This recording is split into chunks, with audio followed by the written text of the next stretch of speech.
Hello guys, it's John here from the Body Engineers, and in this video I want to quickly show you a cool little warm-up sequence that you can do before doing any kind of exercise, particularly a full body exercise where you're going to be using a lot of muscles at once. So in general, when warming up, you want to do something which is specific for the movements that you're going to be doing. So if you're doing a sport, then you want to warm up doing the kind of motions that you're going to be doing in that specific sport. Or if you're training in the gym and you're doing like a bench press, for example, you want to actually focus on warming up with the bench press and practicing the actual motion you're going to be doing. So it doesn't really make sense to go on the running machine and warm up and get sweaty before doing like a bench press, because that's not really transferring to the actual movement you're doing, and you're not really warming up those muscles that you're actually going to be using. But in this specific sequence, we're not really focusing on one specific exercise that we're warming up for or sport.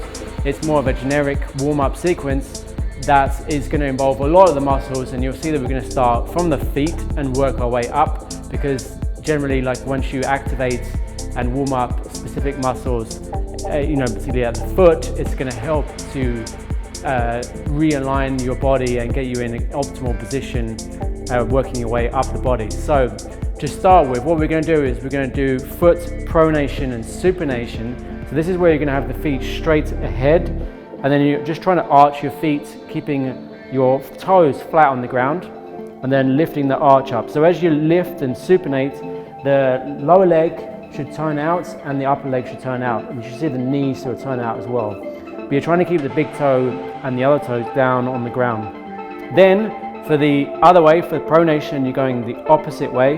So you're trying to flatten the foot like that. So I'm just doing it more on my left side right now. So you're flattening, and as you're flattening, the lower leg should turn in, knee should turn in, leg should turn in, and then if you're doing it on one side, your trunk will move as well. So you can sort of do this slow to start with, and then gradually increase the speed. Now this may seem like a really simple exercise, but it's actually very effective, particularly if you're doing any running or any kind of impact exercises. This helps to just practice or to train your body to absorb shock in the way that it's designed to do. So then once you've done that, you can do that for about 60 seconds, then you're going to go onto your standing straight with the legs straight as well, and then you're going to go onto your toes, and then we're going to go onto your heels. So when you go onto the heels, you're lifting the foot up, or the top of the foot towards your knee. So this is like a dorsiflexion exercise, trying to squeeze the muscle at the front here. And then once you've held that for a few seconds, you can go right onto your toes, squeezing your calf muscles on the underside. So this is working slightly higher muscles, or similar muscles really, from the pronation supination we just did, but in a slightly different way. So on the toes, and then lifting the feet up. So trying to really squeeze this muscle, and on the other side. So again, you're going to do that for about 30 to 60 seconds, and then we're going to go into hip internal and external rotation. So you're going to do one side at a time for this one. So you're going to keep the leg completely straight, and then you're turning in and out. Turn in and turn out. So you keep the knee completely locked, and then rotate in, squeeze. So you should, as you rotate in, you should feel the inside muscles, and then as you turn out, you're probably going to feel more the deep hip muscles right into sort of behind the glute. So you're squeezing at each end, trying to find your point. So the main thing with this is what sometimes typically people do when they rotate, is they move at the hip as well, and at the pelvis. So you want to try and keep your pelvis completely still and rotate in, and then rotate out. So keeping the hips still here. Then when you've done that, we're going to go onto a bench or an elevated surface. Ideally have your feet off the ground, but you don't have to. And then have your legs right up against the edge.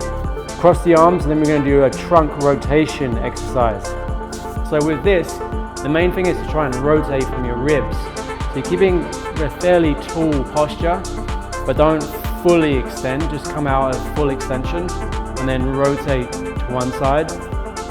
And make sure you're keeping your head in the middle of your spine, so you don't want to be moving your neck more than what your rib is moving. So you can just cross the arms over, and then try and rotate, try and find that squeeze, and you'll probably feel it, or certainly I do anyway, kind of in the back, mid-back area, and in these muscles, or on this side and this side. So you're going to be working muscles on both sides of your trunk as you rotate to one side. So squeeze, and then you're going to go to the other side, rotate and squeeze. So you're really warming up the trunk muscles. And then we're going to go to a flexion and extension. So the flexion is where you're just going to crunch down and you're just trying to slouch. But rather than just letting yourself slouch, you're actually trying to slouch or flex by flexing your abs. So you're really squeezing the abs down, trying to feel that point where you can't actually squeeze your abs anymore.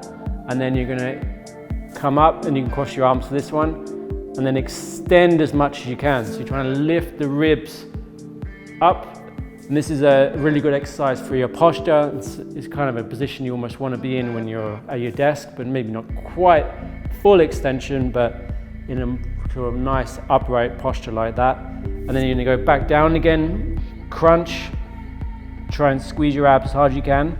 Find that point where you can't squeeze anymore, and then extend. Now these two are going to be really good for your lower back to try to, and it could help to loosen up the lower back, particularly if it's getting tight from various activities. So you're crunching down, squeezing the abs, and then extending like that. And then the next one, what we're going to do is a trunk side bend. So this is where you're going to cross your arms again, still seated, and then you're just crunch or side bending to one side. So you're bringing the same side shoulder to the same side hip. The main thing with this one is to keep your weight even on both glutes. So you don't want to lean to one side like this. Keep the weight even on both hips, and then you're just side bending like that, squeezing the muscles at the sides. So you should feel your obliques, your lats, and a few of the other muscles, the erector spinae as well. And then once you've done that for a few seconds, then you can go to the other side. And think of moving from the top of the shoulder down towards your hip. So if you don't have sensation in any of these movements in the right areas, then it's definitely worth practicing these until you actually get that sensation. So you should feel it right on the side of the lats and the obliques.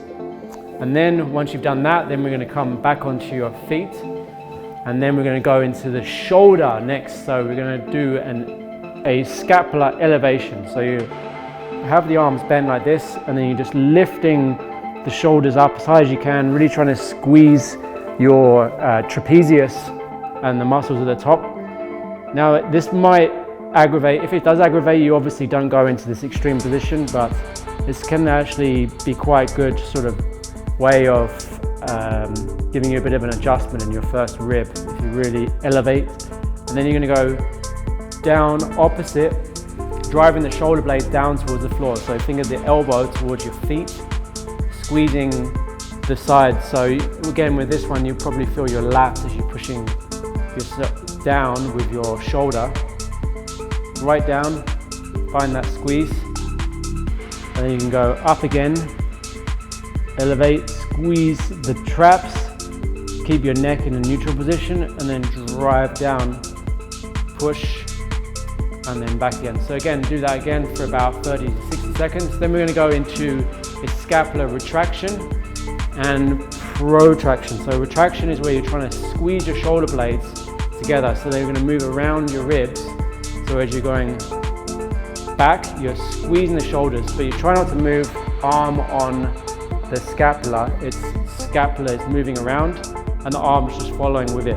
So you're squeezing the shoulders together, and then you're going to protract. So this is where you're trying to reach your hands forward, arm forward on your shoulder blade, and then you're going to go back to retraction. So reach.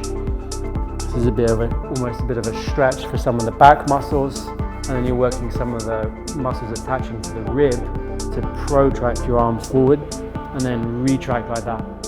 And then the next one is going to be humeral adduction, which is basically trying to bring this part of your arm across your body, keeping your shoulder blades still. So this is the best way of activating your chest muscle.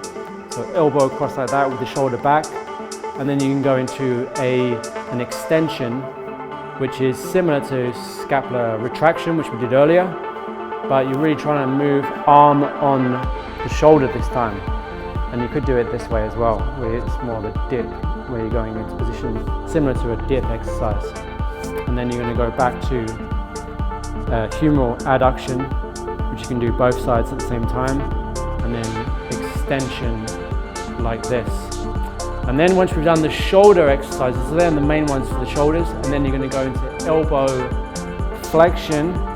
So when you're doing that, you're squeezing the bicep as hard as you can at the top, keeping your elbow underneath the shoulder, squeeze, and then you're going to extend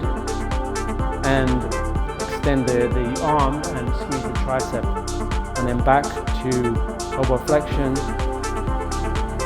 and then extension, squeeze the tricep and bicep for each one. And then the last one is elbow pronation, which is rotating the wrist so the palm faces downwards with the elbow at 90 degrees, and then supination, where you're bringing the palm to face upwards. So when you try and find that end range, really try and squeeze the muscles. So when you supinate, you should feel a lot of the extensor muscles here. Try and turn it out as much as you can. So ideally this part should be facing right up. So I have limited supination on this side compared to this side. So that's going to affect kind of what exercise I could probably do with upper body, particularly any kind of tricep or any supinated pull-ups I wouldn't be able to fully do because I don't have that supination on the left side. So you're squeezing and then rotating this way. So make sure you pause for each one, and then you would again do that for about 30 to 60 seconds. So that's quite a lengthy number of exercises, but really what you want to do is do it quite quick for around 30 to 60 seconds for each one.